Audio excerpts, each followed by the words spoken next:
नमस्कार दोस्तों, आप देख रहे हैं टीवी 20 न्यूज पर अपने क्षेत्रों की ताजा तरीन खबरें। मैं हूं आपके साथ अशोक वर्मा। देखते रहिए टीवी 20 न्यूज, बने रहिए हमारे साथ।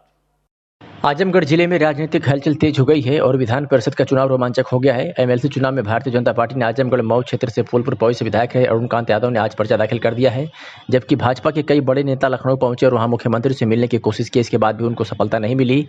सूत्रों से मिली जानकारी के अनुसार भाजपा नेताओं का काफिला स्वतंत्र देव और केशव मौर्य से भी मुलाकात की। आपको बता दें कि 2017 में अरुणकांत यादव भाजपा से विधायक चुने गए थे और इस बार पार्टी ने उन्हें टिकट नहीं दिया था। सपा के कद्दावर नेता और अरुणकांत के पिता रमाकांत यादव समाजवादी पार्टी से चुनाव लड़े और निर्वाचित भी हुए, जबकि वहां भाजपा से चुनाव हारे रामसूत्र राजभर ने चुनाव में हार का ठिकरा अरुणकांत पर फोड़ दिया था और कहा था कि अरुणकांत ने उनके लिए प्रचार नहीं किए, नहीं तो हम चुनाव जीत गए होते। आपको बता दें कि भाजपा की मजबूरी थी या धनबल या बाहुबल को देखकर और सपा के कद्दावर नेता रमाकांत यादव के रस्सों को पकड़ की वजह से मजबूत प्रत्याशी के रूप में अरुणकांत को टिकट भाजपा ने दिया है। भले ही रमाकांत यादव प्रचार न करे, लेकिन रमाकांत के नाम का फायदा अरुणकांत को मिलना तय है। लेकिन वही समाजवादी पार्टी के प्रत्याशी राकेश उर्फ गुड्डू, जिस पर सपा सुप्रीमो अखिलेश का आशीर्वाद मिला हुआ है और आज भी वो एमएलसी हैं, और इस राजनीतिक उठापटक में सपा मुखिया अखिलेश यादव आजमगढ़ पहुंच गए हैं और इस सीट को जीतने के लिए अपने सभी सपाई सिपा सलाहकारों को लगा दिए हैं, जिसमें रमाकांत यादव भी शामिल हैं। ऐसे में रमाकांत यादव का राजनीतिक भविष्य क्या होगा, वो अपने पुत्र के साथ जाते हैं या पार्टी के साथ, यह चर्चा पूरे जिले में चल रही है। भाजपा के कई वरिष्ठ व संघर्षशील नेता टिकटों की दावेदारी में आगे थे।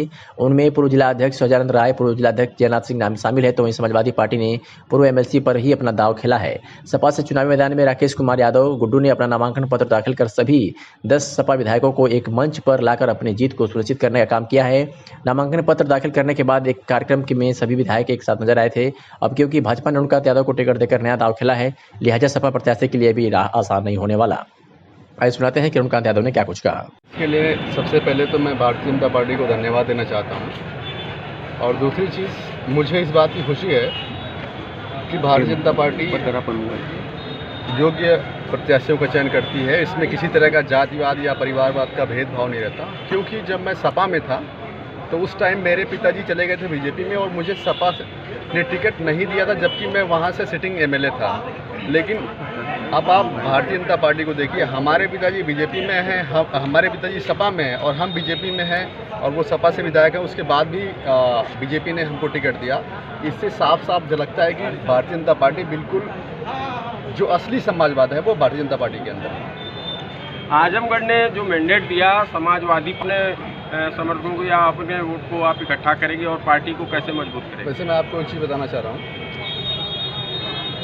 शायद इससे पहले इतनी बड़ी संख्या में मुसलमान भाई कभी भारतीय जनता पार्टी कार्यालय पर न गए हों।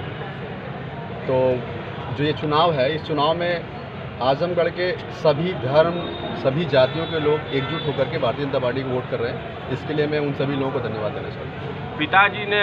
पिताजी आपकी सीट पे काबिज हुए, आपने भी इस तरीके से विरोध नहीं किया, इस तरीके से। श्रीमान, यही तो लोकतंत्र की खूबसूरती है कि हम एक सबकी विचारधाराएं अपनी बिल्कुल स्वतंत्र हैं।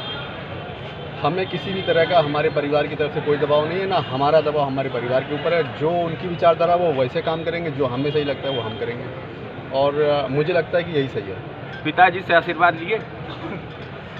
हाँ बिल्कुल, क्योंकि आपके पिताजी का बयान था पिछले विधानसभा चुनाव में है, वैचारिक रूप से जो हमारी राजनीतिक विचारधाराएं हैं वो भिन्न हैं, और मैं भारतीय जनता पार्टी के विचार से ताल्लुक़ रखता हूं और वो समाजवादी पार्टी के विचार से। तो राजनीतिक रूप से हम अलग अलग हैं, बाकी हमारी कोई दुश्मनी नहीं है, हम रहते एक ही घर में। अकबर जी का बयान था कि बिल्कुल उनका ये गलत बयान है।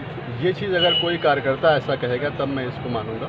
मैंने कोई भी ऐसा काम नहीं किया जिससे मेरे ऊपर इस तरह कोई आरोप लगे। तो किस प्रकार आप जीत का दावा कर रहे हैं?